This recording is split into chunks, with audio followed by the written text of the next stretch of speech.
নতুন নতুন গাড়ি আছে। ক্রেটা ফ্রন্টে একদম ক্যামেরা দিয়েছে, এইটা কিন্তু দারুণ করেছে, এইটা দরকার। পুরোটা সানরুফ আছে। 25-এর ওপরে হবে না গাড়িটা?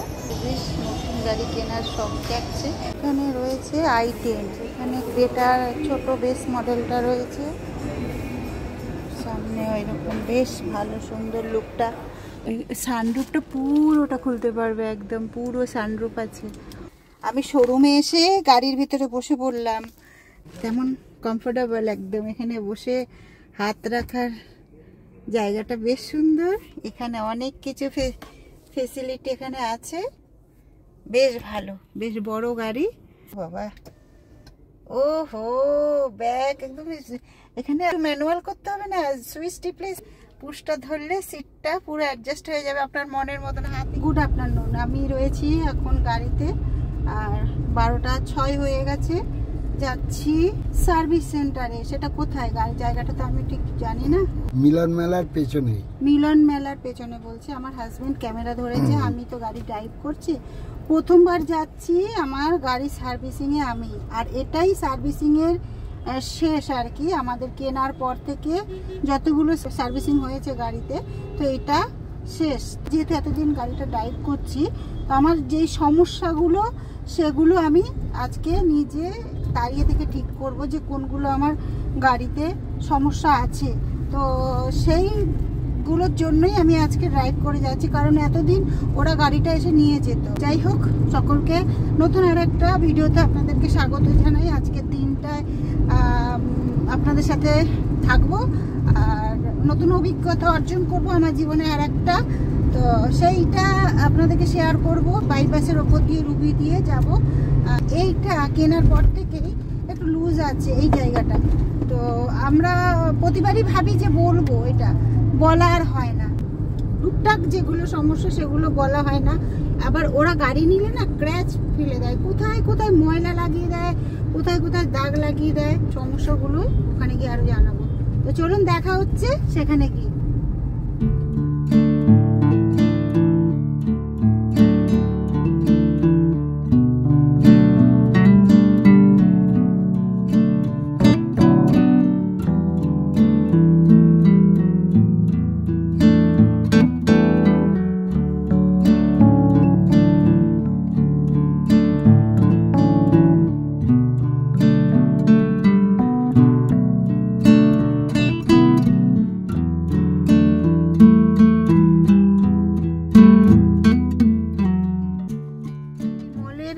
ঠিক ওই জায়গাটাই শাইনি হুন্ডাইয়ের শোরুম।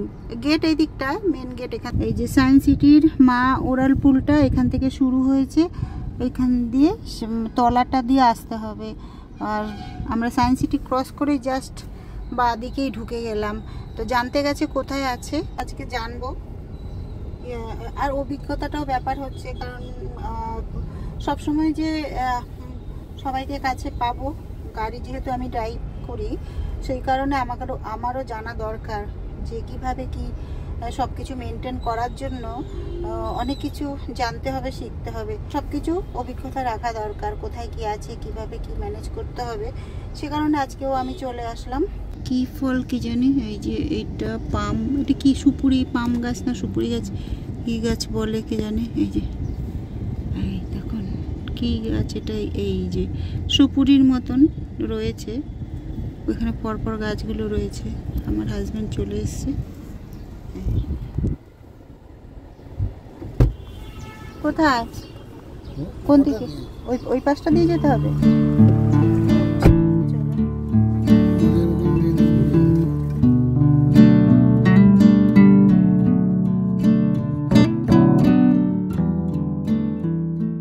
অনেক খুঁজে টুজে এলাম, 2-1বার রাস্তাও ভুলিয়ে ফেলেছিলাম।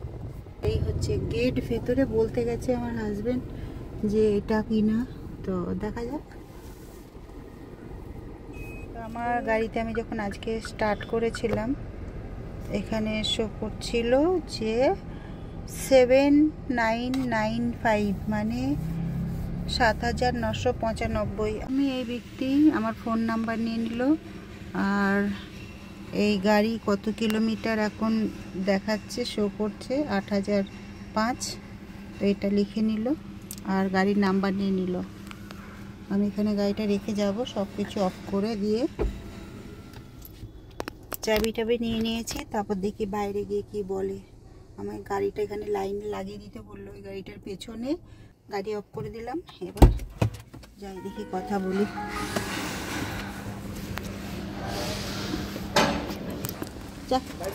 চাবি দিয়ে দেবো। রিসেপশনে এনি রয়েছে, উনি বললো আমাকে এখানে বসতে ভেতরে। আর যাই বসি এখানে। হ্যাঁ হ্যাঁ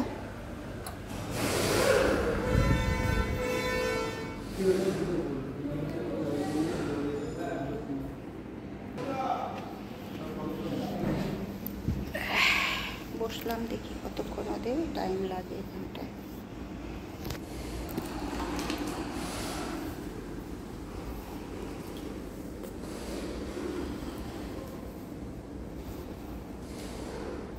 বসতে বসতেই জল দিয়ে গেল দুজনাকে দুটো।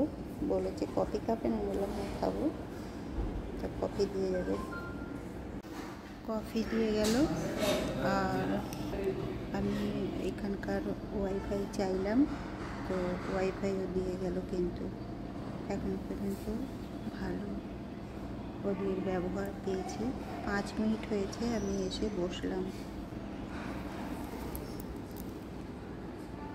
আমরা কিন্তু বাড়ি থেকে ভাত খেয়ে এসেছি, তো আধ ঘন্টাও হয়নি ভাত খেয়েই বেরিয়েছি। তো এরা আস্তে আস্তে বলছে জল খাবেন, কফি খাবেন। তো ঠিক আছে, বাইরে বেরিয়ে লোকের কথাও রাখতে হয়, তাই আমি কফি নিয়ে নিলাম। আমার হাজব্যান্ডও কফি নিয়ে নিয়েছে।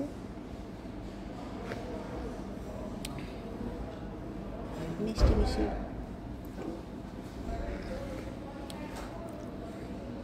এমনি ভালো কিন্তু মিষ্টি বেশি। মেশিনের কফি তো মেশিনে বানায়।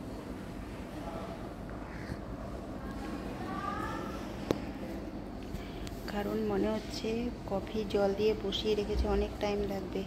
প্রথমেই জল কফি খাইয়ে দিল, এবার মানে বসে থাকুন, কতক্ষণ টাইম লাগবে বুঝতে পারছি না। শোরুম থেকে বেরিয়ে চলে এসেছি, কারণ হচ্ছে ওরা বলছে যে গাড়ি এখন কদিন রাখতে হবে, কারণ আমার গাড়িতে কিছু ড্যামেজ আছে। সেই ড্যামেজগুলো রিপেয়ার হবে, কোম্পানিতে একদম চলে যাবে। 7 থেকে 10 দিন লাগবে টাইম। তো আমার গাড়িতে এখন কিছু আমারও বেরোতে হবে, সে কারণে আমি গাড়িটা এখন দেব না। আরও 10-12 দিন পর আমি গাড়িটা দিয়ে যাব বলেছি। তো একটা পেপার আমাদের এখনও, কিন্তু এটা কিন্তু আমাদের লাস্ট সার্ভিস, তো একটা পেপার কিন্তু আমাদের বাকি আছে। শোরুমটা পাশেই দেখিয়েছি, সেই শোরুম থেকেই পেপারটা তুলতে হবে। তো আমরা চলে এসেছি শোরুমের কাছেই, পেপারটা নেব। সেই পেপারটা ওখানে জমা দিতে হবে, হোয়াটসঅ্যাপে জমা দেওয়া যাবে, কিন্তু আমাকে পেপারটা শোরুম থেকে, এই সামনে শোরুম দেখুন হুন্ডাইয়ের, হ্যাঁ, তো এই শোরুমে আমি এখন গাড়ি নিয়ে ঢুকছি। এখান থেকেই আমার গাড়িটা কেনা হয়েছে। আর যেটা বিশেষ করে একটা খবর আপনাদের জানাবো, এই দেখুন নতুন ভেনু কিন্তু এখানে রয়েছে। তো যেটা জানাবো সেটা শুনে শক হয়ে যাবেন আপনারা। গাড়ি যারা কিনবেন সেই খবরটা আপনাদের জানাবো, কি খবর সেটা আপনাদের শোনাবো। আমি গাড়িটা পার্ক করে নিই, পার্কটা দেখো ওইদিকে সামনে। এই শোরুমটা থেকে গাড়ি কিনেছে। এই যে নতুন আর একটা ভেনু দেখুন দাঁড়িয়ে আছে, তো এখানে গাড়িটা পার্ক করলাম। আর আপনাদের একটা নিউজ দেব, কি নিউজ সেটা শুনলে সত্যি অবাক হবেন। ভেতরে, শোরুমের ভেতরে নতুন নতুন গাড়ি আছে, বেলুন লাগিয়ে দিয়েছে। এই যে ক্রেটা আমাকে বলেছিল যে এরকম ক্রেটা নেওয়ার কথা প্রথমে। তো আমি ভয় পাচ্ছিলাম বড় নেব, চালাতে পারবো কি পারবো না, সে কারণে ক্রেটাটা নেওয়া হলো না সেই সময়। ফ্রন্টে একদম ক্যামেরা দিয়েছে, এইটা কিন্তু দারুণ করেছে, এইটা দরকার। যে অ্যাক্সিডেন্ট হলে কার দোষ? গাড়িতে এখন ফ্রন্ট ক্যামেরা খুব দরকার, সেটা কিন্তু এই ক্রেটার এই নতুন মডেলটা আমি দেখতে পাচ্ছি। দারুণ করেছে বেশ ক্রেটাটা, দেখেছেন গাড়ির চাকাগুলো বেশ সুন্দর। নতুন মডেল এটা ক্রেটার। ভেতরটা দেখুন, ভেতরে বাহ বাহ বেশ সুন্দর। দেখা যাক, স্বপ্ন দেখা ভালো, কতটা কী হবে জানি না। যদি হয় চেষ্টা করব, চেষ্টা তো রাখা উচিত। বসতে বললো, চলুন তাহলে বসা যাবে একটু, এখানে একটু বসি। তারপর এখান থেকেই আমরা কিন্তু গাড়িটা কিনেছিলাম, তো তখন একটু গাড়ি কিনবো, প্রথম গাড়ি, তখন কিন্তু একটু মনে মনে একটু অন্যরকম অনেক আকর্ষণ, নতুন চিন্তাধারা, অনেক ভাব এইগুলো ছিল। কিন্তু এখন যেহেতু গাড়ি চালাই, গাড়ি চালিয়ে চালিয়ে অনেক কিছু গাড়ির সম্বন্ধেও অনেকটা জানতে পেরেছি, আবার অনেকটা জানতেও পারিনি। বেশ পছন্দ হয়েছে গাড়িটা। আসুক দেখি কেমন দাম বলছে এখন। এটা কি মডেল? এটা কি মডেল? ইভি মডেলটা তো দেখা হলো না। ক্রেটা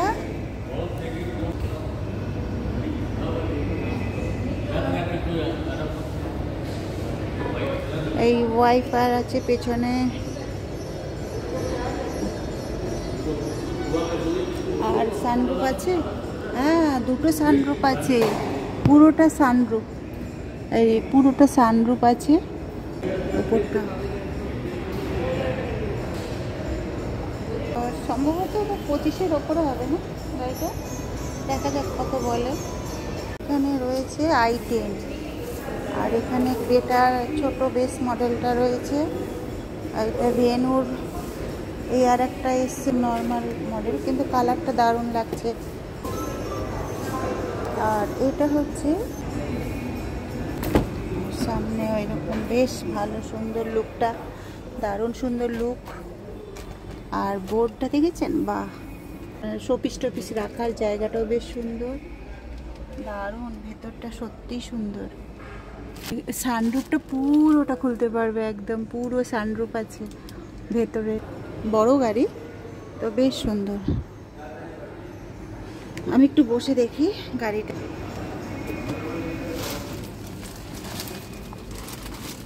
একটু বসে নিলাম, বড় গাড়ি তো একদম নতুন গাড়ি, বেশ সুন্দর, দারুণ, তেমন কমফোর্টেবল একদম। এখানে বসে হাত রাখার জায়গাটা বেশ সুন্দর।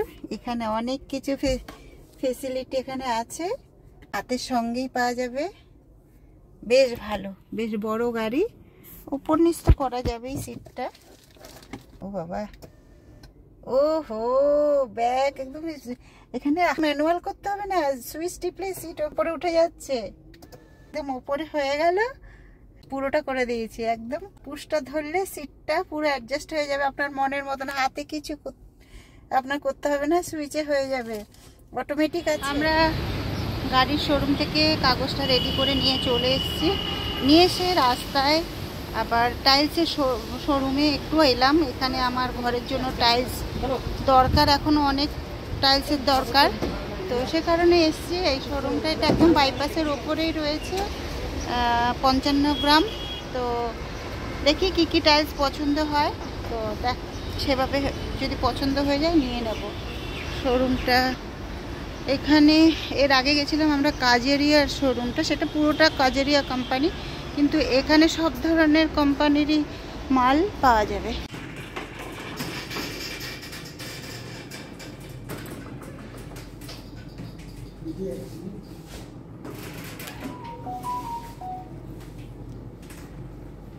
এটা কোথায় হোয়াইট নয় তো, না প্লেন হোয়াইট দিলে। ঘুরে ঘুরে আমরা টাইলসের দোকানে টাইলসও কিনে নিলাম। সেখান থেকে চলে এসেছি শিপ্রার বাড়িতে। শিপ্রাকে বললাম তোর বাড়ি আসছি, তো বিকেল হয়ে গেছে, এখন ঘড়িতে বাজছে 5টা, 5:30 ঘড়িতে বাজছে। জামাইবাবু অনেকগুলো ফলক পেয়েছে, তো সেগুলো দেখাই কি কি পেয়েছি। দেখুন, রেলে বেশ একটা ভালো পোস্টে চাকরি করতো, তো এখন রিটায়ার্ড হয়ে গেছে, সেইগুলোর ওনাকে দিয়েছে এই গিফটগুলো। এই একটা আছে, এখানে ফুল দিয়েছে, এখানে এই একটা ফলক আছে। আর আপনাদের যেটা জানাবো, বলেছিলাম যে আমরা গাড়ির সার্ভিস সেন্টারে গেছিলাম, ওনাদের বলেছিলাম যে আমার গাড়িটা বিক্রি হবে, তাহলে আমরা নতুন গাড়ি নিতে চাই। তো ওনারা বললো হ্যাঁ কেন হবে না, দামটা বলুন।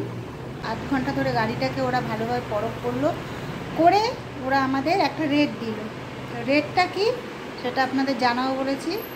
রেটটা বলছে আমার গাড়ি কিনেছি সমস্ত খরচ দিয়ে 12 লক্ষ টাকা পড়েছিল, 2 বছর পাক্কা হয়েছে, আর তার সার্ভিস ছিল, এটা লাস্ট সার্ভিস, বলছে মাত্র 6 লক্ষ টাকা।